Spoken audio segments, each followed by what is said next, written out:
Значи јас денес имам чест тука пред вас да го одржам ова предавање кое што е баш конкретна примена на математика, математичко моделирање во област на индустријата и тоа баш за нешто што е многу применливо и во моментов многу интересно за истражување со еден куп море моменти каде што може да се применува и уште многу што не се истражени моменти баш за наноматеријалот кој што е спомнати во насловот. Презентацијата на англиски, ова истото предавање ни беше покането предавање со нашите колеги во Кембридж, така што стои оригиналната презентација и мислам дека е сосема соодветна за оваа работилница.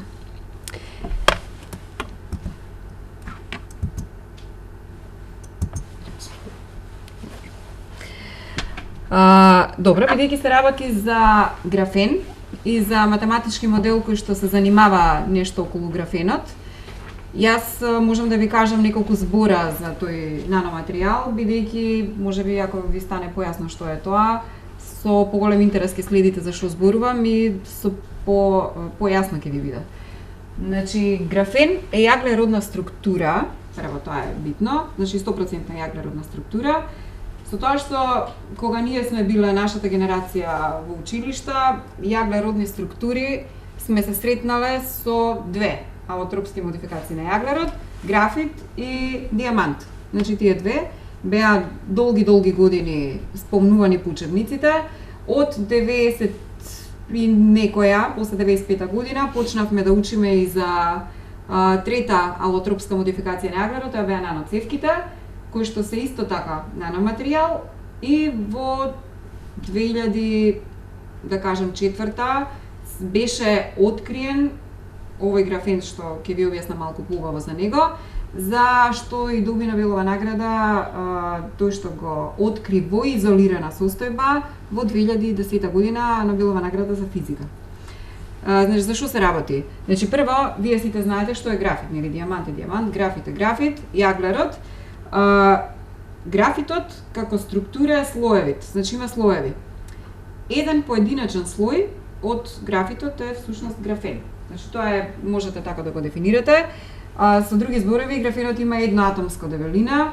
Атомите на јаглерод се сврзани како шестоаголници, значи како саќе, ако си замислите, од мед, еден слој, една атомска дебелина, тоа ви е графен. Долго време се мислеше дека графенот како таков не може да постои во изолирана состојба, бидејќи нели во склоп на графитот постои, но дека како изолиран не може да се издвои да опстане како таков, се до неговото пронаоѓање и зачувување во изолирана состојба од страна на двајцата научници Гейм и Новоселов кои што добија таа Нобелова награда.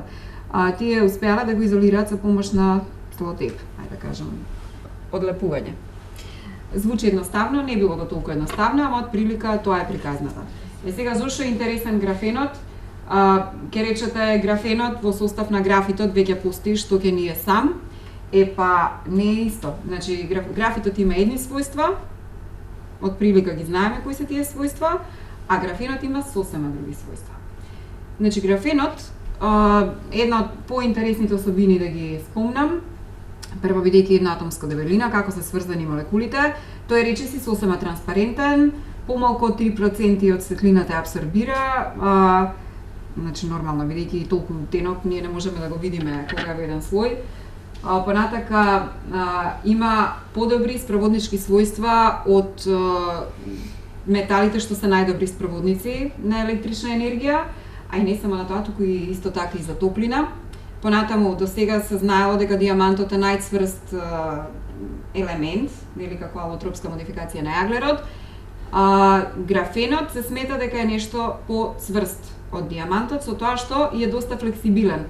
Значи, ако имате вие еден слој од графенот, можете да замислите, тоа е една атомска дебелина на материјал, и да го ставите на едно дрво, на друго дрво да го врзате, да поставите кола, тој нема да се скрши. Значи, едно што нема да се скрши и доста е флексибилен, значи дозволува деформација до големи граници без да се скрши, што е исто така интересно.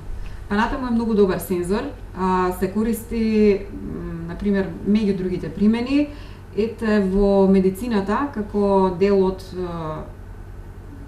роботи со нанодимензии или така наречени наноботови и се смета дека да речам во некоја догледна иднина ќе може успешно да се лекува ракот со помош на детектирање на канцерогените клетки баш со графенот или некој сроден негов наноматеријал, можда и наноцевки, и со самото тоа да се пушта лекот точно таму кај што треба. Значи да не се целиот организам оштетува. Веќе нешто такво и се прави, но нормално има тука место за подобрување за да биде тоа сосема ефикасно. Понатаму една исто интересна примена е дека морската вода може да се филтрира со графен, бидејќи молекулата на водата поминува низ, за разлика од останатите молекули што ги има во солената морска вода. И тоа е исто многу интересна примена, бидејќи до сега ако сакаме да добиеме вода за пиење од морската вода, треба или многу пари да се потрошат или со поевтини методи не е ефикасно.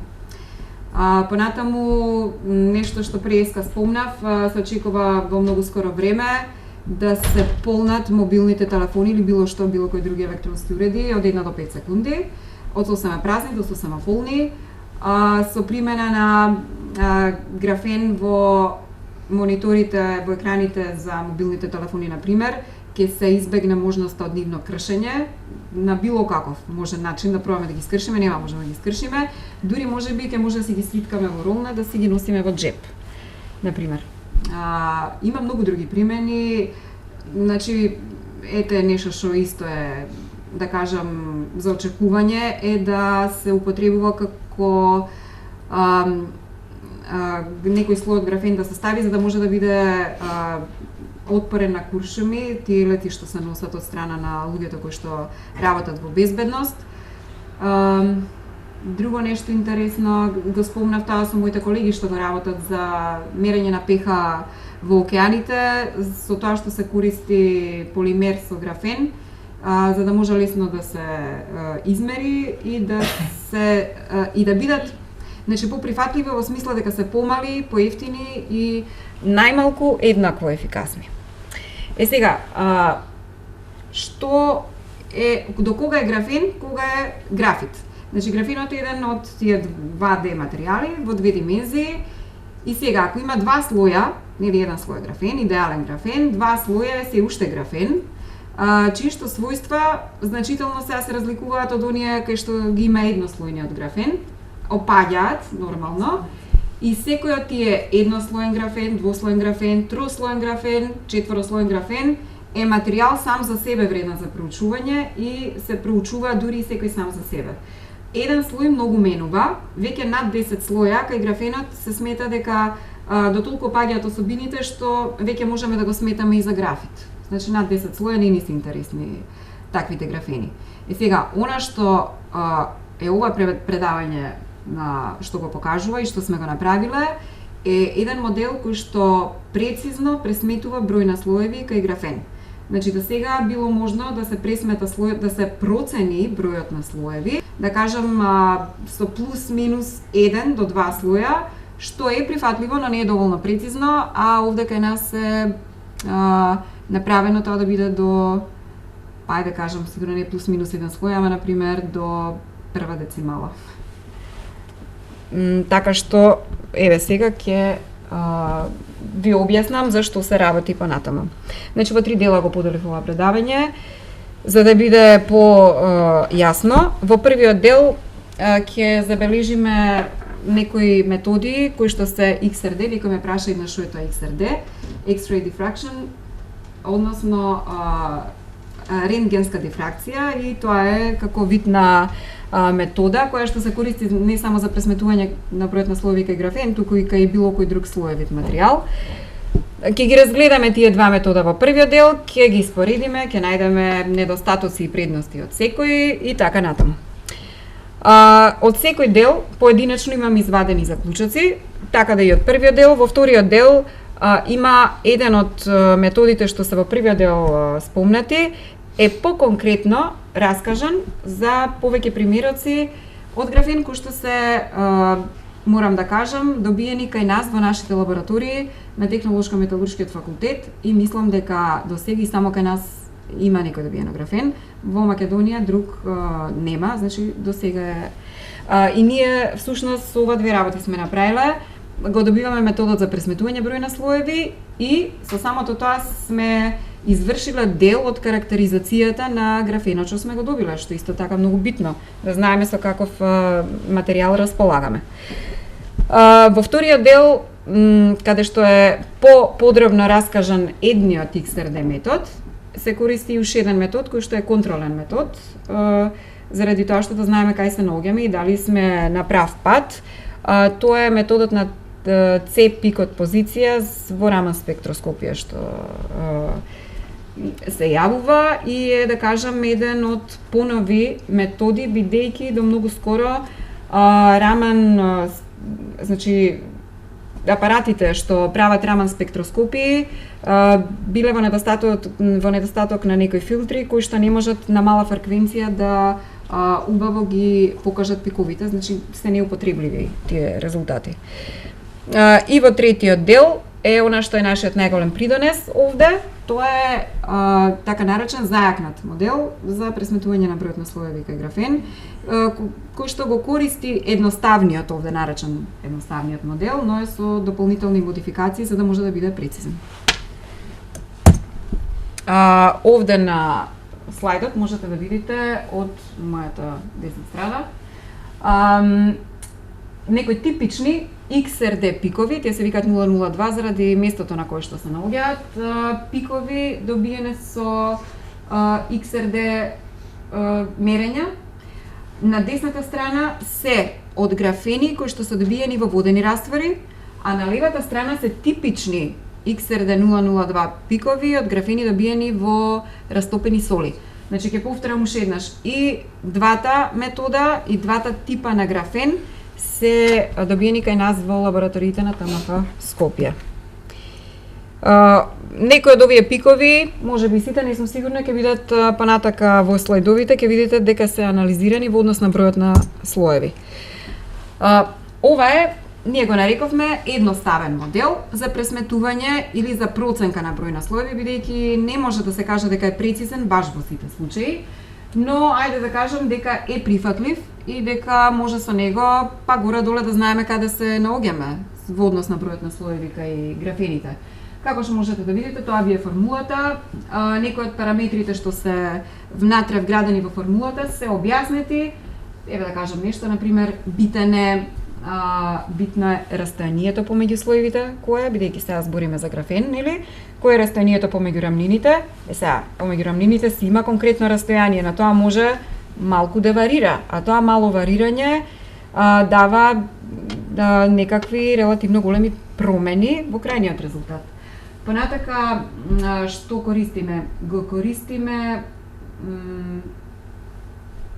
максималниот број на слоеви кој што е, вкупниот, затоа што еден графен, или може да има, да речеме, 3 слоја, ама не се сите 3 со 100% застапеност, значи да не се како исечени лазањи, туку може едниот слој да биде, нели, првиот да е колку што е, вториот да е 50% од првиот и третиот да е исто колку вториот, например, и разни случаи има. Значи тоа не можеме да го знаеме. Понатаму и тоа се користи овде во моделот, значи битно е колку е зафатеноста од слоевите.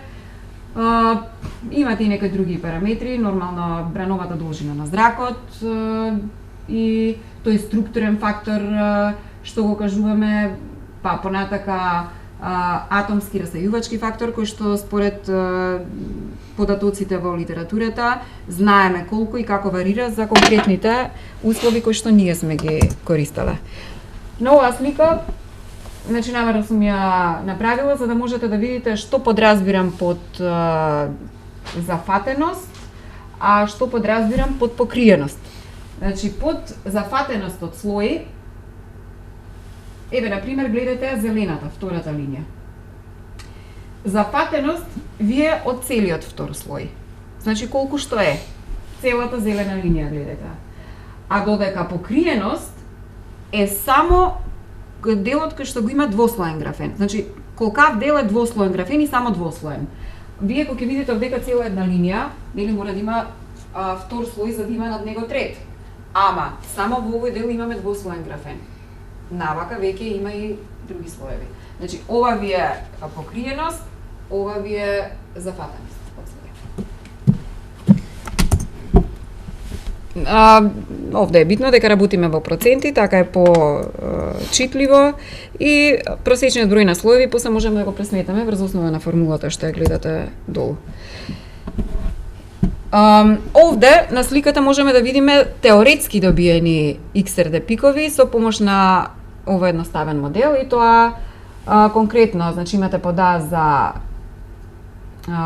рамномерно распределен двослоен графен, па трослоен, 16-слоен и некој многу слоен, ама сега што е разликата од А, Б и С до Д? Во првите три се работи за рамномерна распределба, односно колку има прв слој, толку има и втор слој или трети, и така натаму. Значи рамномерна распределба на дебелина. Во случајот под Д имаме нерамномерна. Некаква си и сме пресметале како ќе личи, според вредностите сме нацртале како ќе биде кривата за, например, нерамномерно распределен графен кој што понатака ќе видите колку максимум слоја има во структурата. Сега, малку на друг еден метод. Шерер равенката како метод за пресметување на број на слоеви е позната уште од поодамна и долго време и долго и на широко се користела во истражувањата во литературата, бидејќи и нема нешто многу слоеви, многу методи за пресметување број на слоеви преку XRD методи. Значи ова е една од најшироко користените методи за пресметување на број на слоеви. Но морам да кажам дека иако кога немаме друг начин, можеме да ја користиме за пресметување број на слоеви, сепак е да кажам, непрецизна. Особено во некои случаи е прецизна, но во некои случаи е исклучително непрецизна и не можеме да се потпреме, особено кога имаме нерамномерна распределба кај структурата. Јас овде имам дадено, значи на едната страна гледате рамномерно распределен 16-слоен графен со помош на едноставниот модел прикажан, а на мојата лева страна, значи од една страна го имате со зелена боја истото таму, рамномерно распределен 16-слоен графен, а со плавата крива е оној што беше на сликата под Д, некој нерамномерно распределен графен. Што е заедничко за нив? Отсечката со црвена боја, таму што гледате во средина, која што ние ја нарекуваме полна ширина на полувисина, е многу битен фактор за конкретно за оваа, за Шерер равенката, зашто бидејќи тој параметар ни го во голема мера одредува колкав е бројот на слоеви.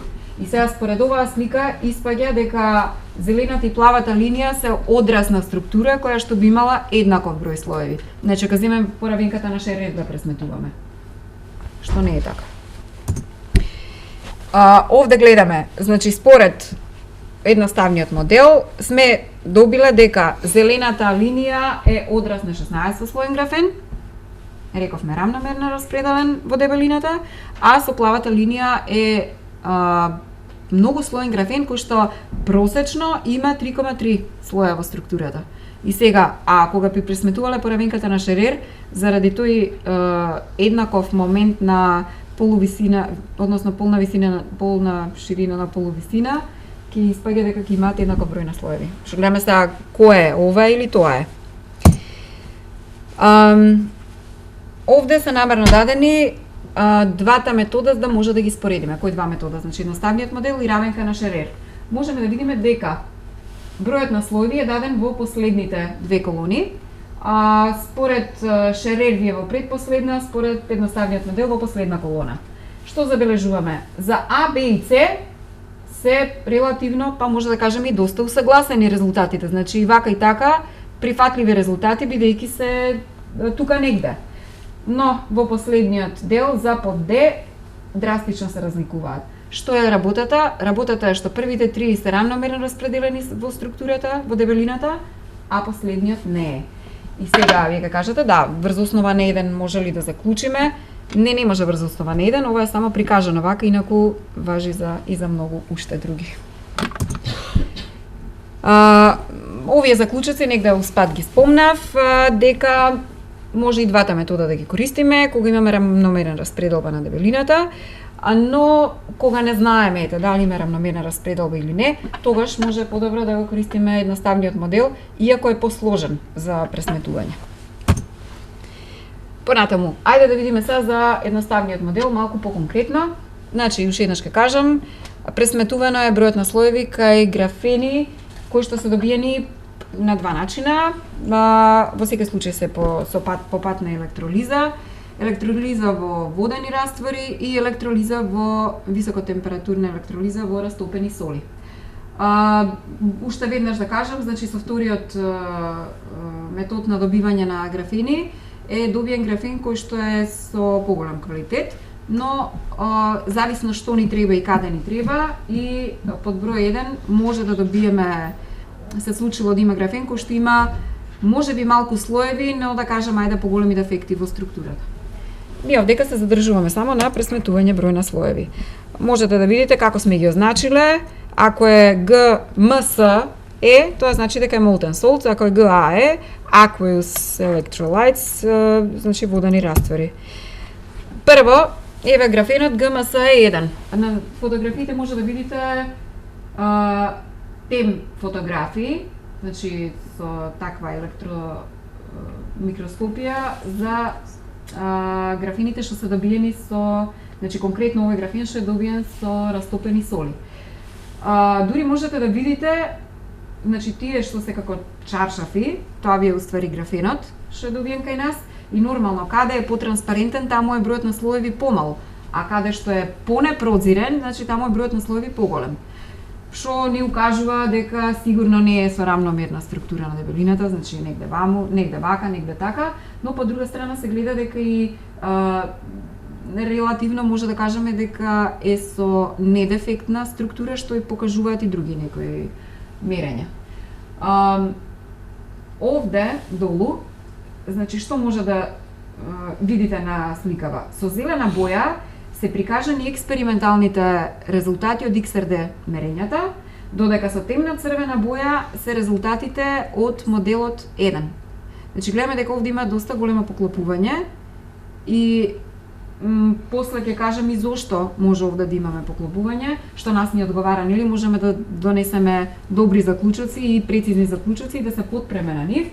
Еве што сме добиле. Значи во доминантниот дел на структурата, и кога кажам доминантен, мислам на барем 80% од структурата, сме добиле дека бројот на слоеви е 2,87, а во целокупната структура 5,16. Исто графен добиен со растопени соли. Вториот пример е GMS е 2. Слично, значи со зелената боја ви е експерименталните податоци прикажани, а додека со темна црвена боја ви е од моделот 1.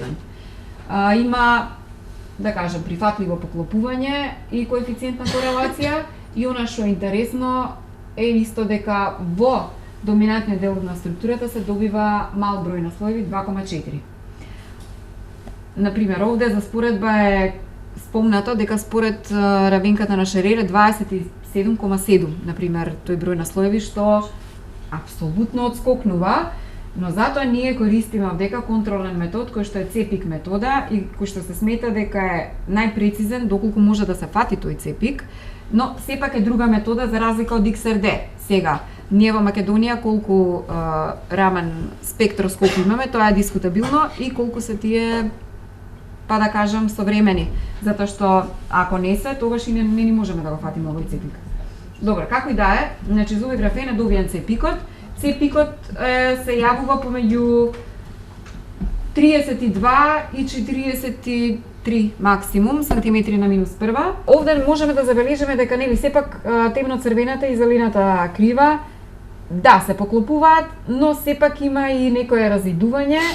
Зошто? Заради тоа што едноставниот модел може да дава стимулирачки криви кои што се симетрични и никако поинаку.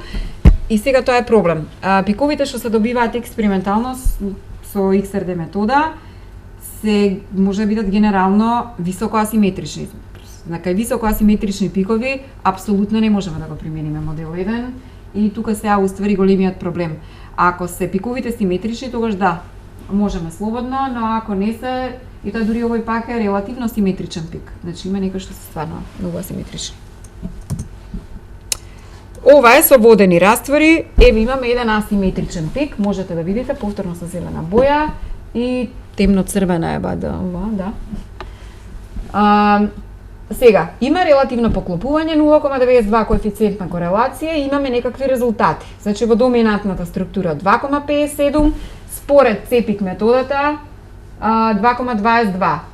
Во ред може, овде сме го фатиле ЦЕПИКот и може да споредиме.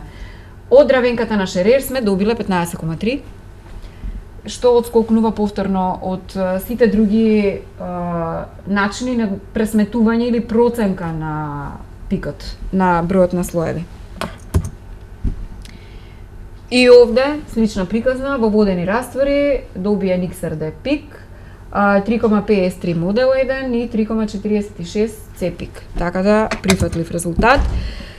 Заклучоците од вториот дел не водат кон тоа дека ние можеме да го применуваме модел 1, но само кога има нели рамномерен XRD пик експериментален, па да може да го споредиме со пикот добиен со модел 1. Нешто што е исто битно што може да заклучиме е дека примероците графен што сме ги испитале во однос на бројот на слоеви се малку слоени. Сега, ова е третиот дел. Третиот дел е како сме го подобрили или зајакнале едноставниот модел со некакви модификации. Значи, прво сме направиле разбивање на интервалот каде што се посматра ЦЕПИКот.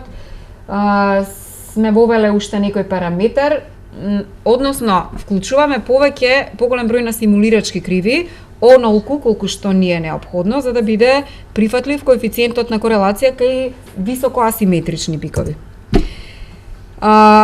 Овде имаме една примера каде што интервалот е разбиен на два дела, значи имаме две помошни симулирачки криви од кои што е изведена после само една и сме добиле број на слоеви добиен со зајакнатиот модел 3,13 и 3,3 со ЦЕПИК методата.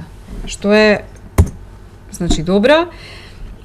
Зошто повторно го разгледуваме овој примерок? Овој примерок го разгледуваме повторно заради тоа што имаме пресметано претходно според едноставниот модел добиен бројот на слоеви 3,1, а со зајакнатиот модел 2,14.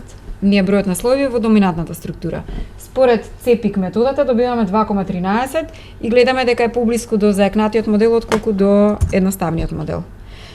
И еве уште еднаш примерокот GAE1, кој што имаше високо асиметричен пик, овде имаме 5 интервали, подинтервали и 5 симулирачки помошни криви кои што на крај даваат една со коефициент на корелација 0,99 со експерименталната, добиена број на слоеви 2,07 и според ЦЕПИКот 2,22.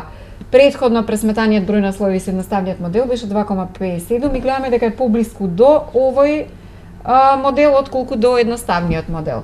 Сега нормално не може да имаме секојаш идеално поклопување заради тоа што нели овде имаме збориме за доминантна структура, имаме ние и целокупна структура, па кој дел, на пример, кога правиме мерења преку со Раман спектроскоп, дел од примерокот, само еден дел од примерокот се испитува сега каде ќе фати зракот таму.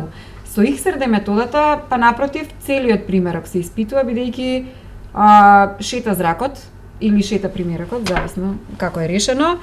Така што има повеќе, да кажам, тука околности заради кои не може да и да сакаме не може да настане идеално поклопување, но сепак е доволно прифатливо.